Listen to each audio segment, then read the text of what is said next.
European union के नए पर्यावरण और मानव संसाधन नियमों पर कतर को आपत्ति है और उसकी एनर्जी कंपनियों ने धमकी भी दी है कि नियमों में बदलाव नहीं हुआ तो यूरोपियन यूनियन को नेचुरल गैस सप्लाई रोक दी जाएगी।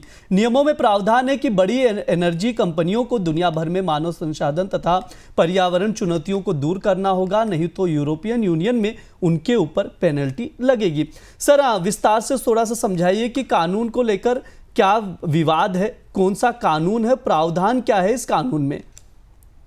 ये सबसे महत्वपूर्ण खबर है आज के विवादों की, और इसका सूत्र हम पकड़ते हैं कल की खबर से। जब हम कल भारत के आयात निर्यात के आंकड़ों पर डिस्कस कर रहे थे तो हमने बताया था आपको कि अमेरिका में तो टैरिफ है, पर ईयू को भी भारत के निर्यात में गिरावट आ रही है। और उसकी बड़ी वजह यह है कि ईयू ने जो नए नियम लागू किए हैं इन्वायरमेंटल सस्टेनेबिलिटी को लेकर और ईएसजी को लेकर, उनका असर दिख रहा है। और ये झगड़ा अब कतर के साथ थोड़ा बड़ा हो रहा है। कतर और एक्सॉन मोबिल, अमेरिका की ऑयल कंपनी और कतर ने मिलकर यूरोपीय संघ को ये चेतावनी दी है कि अगर वो अपने नियमों को इतना ही सख्त रखती है तो उसे एलएनजी गैस की सप्लाई नहीं दी जाएगी। इस नए नियम का नाम है या इस नए रेगुलेशन का नाम है corporate sustainability due diligence directive. इसको CSDD कहा जाता है, CSDD कहा जाता है। ये दुनिया का सबसे सख्त कानून है जो एनवायरमेंटल, सोशल और गवर्नेंस के नियम लागू करता है। और इसमें में जो जुर्माना है वो ग्लोबल रेवेन्यू के 5% तक जा सकता है। कतर और एक्सॉन का कहना है कि एलएनजी की सप्लाई इन नियमों के तहत नहीं हो सकती।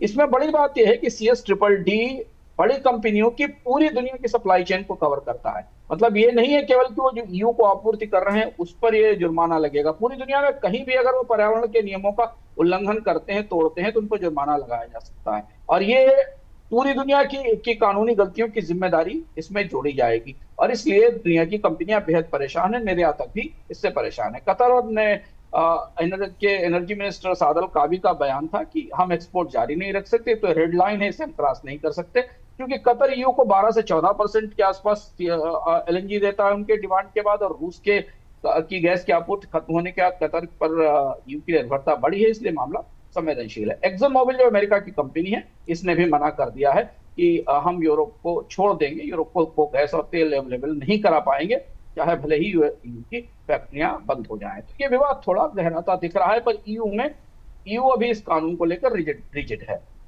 सर, ये भी समझना जरूरी है कि कतर अगर अपनी धमकी को लागू करता है तो यूरोप में कैसा संकट आ सकता है?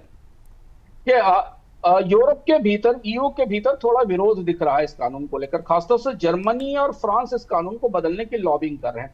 वजह यह है कि एलएनजी सस्ती एनर्जी है, रूस का रास्ता बंद है, तो यूरोप की बड़ी निर्भरता कतर के ऊपर और एक्सॉन मोबिल के ऊपर है। सर्दियों के में रिस्क ज्यादा है। अगर कतर और अमेरिका की सप्लाई कट गई तो यूरोप में गैस के प्राइस आसमान पे पहुंच जाएंगे।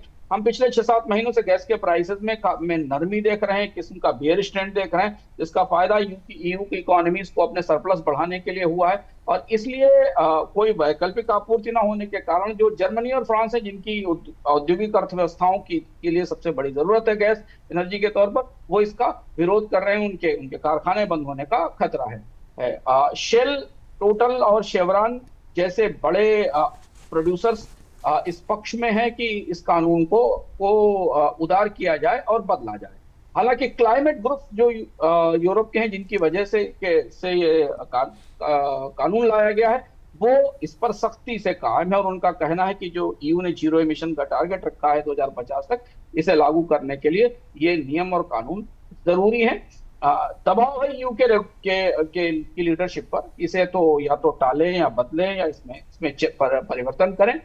चीजें थोड़ा करीब हैं। अगले 2-3 महीनों के अंदर अगर ये समझौता नहीं हुआ तो फिर आने वाले दिनों में यूरोप को गैस की सप्लाई, खासतौर से कतर से गैस की सप्लाई पर असर पड़ सकता है।